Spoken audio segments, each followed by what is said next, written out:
السلام علیکم۔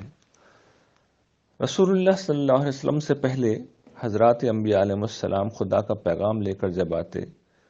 تو عام طور پر یہ واقعہ ہوتا کہ ان کی امتیں ان کے جانے کے بعد ان کی تعلیمات میں تحریف کر دیتی، تبدیلی کر دیتی، ان کے پیغام کو بدل کر کچھ سے کچھ کر دیتی۔ چنانچہ ختم نبوت کے بعد اس بات کو یقینی بنایا گیا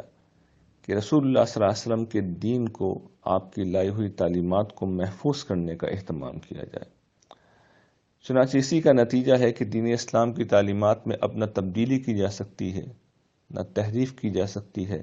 نہ اس کو بدلا جا سکتا ہے، اور نہ ہی اسی کے اندر کسی قسم کی کمی کی جا سکتی ہے۔ البتہ ایک چیز جس کا امکان موجود ہے اور جو ہوئی ہے اور جس سے رسول اللہ صلی اللہ علیہ وسلم نے متنبع بھی کر دیا تھا، وہ یہ کہ اس دین میں اضافہ کیا جا سکتا ہے، یعنی کمی نہیں کی جا سکتی، تبدیلی نہیں کی جا سکتی، لیکن اس میں اضافہ ہو سکتا ہے۔ بدقسمتی سے دین اسلام میں یہ اضافے ہوئے ہیں، اور اس وقت اسلام کی جو تعلیم، جو ورژن دنیا میں موجود ہے، جو مسلمان دنیا کے سامنے پیش کرتے ہیں یا جس کو اختیار کیے ہوئے ہیں، اس میں اصل اسلام بھی موجود ہے، اس میں دین حق کی تعلیم بھی موجود ہے، اور اس میں لوگوں کے اضافے بھی موجود ہیں۔ چنانچہ موجودہ دور میں کسی بھی مسلمان کے لیے سب سے بڑا امتحان اب یہ ہے کہ وہ ان اضافوں سے خود کو بچا کر اصل تعلیم تک پہنچے، اس کو اپنی زندگی بنائے اور اسی کو اپنی دعوت بنائے۔ اس کے برعکس مسئلہ یہ ہو جاتا ہے کہ ایک شخص جب مذہبی فکر کو اختیار کرتا ہے، وہ اہل مذہب کی طرف آتا ہے، تو اہل مذہب دین کی اصل تعلیم کو اہم بنانے کے بجائے اپنے اضافوں کو اہم بنا لیتے ہیں، انہی کو اپنی دعوت کا موضوع بناتے ہیں،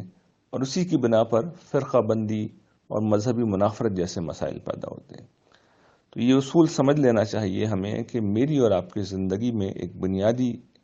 کام جو ہمیں کرنا ہے، اگر ہمیں اپنے رب کے ہاں سرخرو ہونا ہے، تو وہ یہ کہ مذہب کے نام پر جو کچھ موجود ہے اس میں سے صحیح دین کو دریافت کریں، اس صحیح دین کو اختیار کریں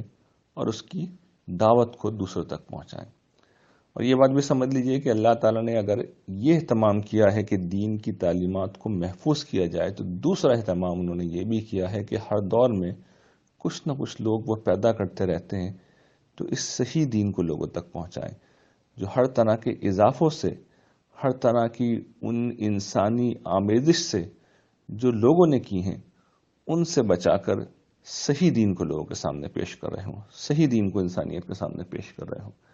تو یہ دین، اصل دین کو تلاش کرنا، یہ سب سے بنیادی کام ہے جو مجھے اور آپ کو کرنا ہے۔ اور یہ کام اگر ہم نے کر لیا تو پھر دوسرا مرحلہ یہ ہوگا کہ اسے اپنی شخصیت بنائیں، اور تیسرا مرحلہ یہ ہوگا کہ اسے اپنی دعوت بنائیں۔ یہ کام کرنے کا نتیجہ ہے کہ جنت کے اعلیٰ ترین درجات ہمارے انشاءاللہ العزیز منتظر ہوں گے۔ اللہ تعالیٰ سے دعا ہے کہ آپ کے علم میں، عمل میں اور آپ کی زندگی میں اور دنیا اور آخرت میں اللہ تعالیٰ اپنی رحمت و برکت کو شامل فرمائے۔ آمین۔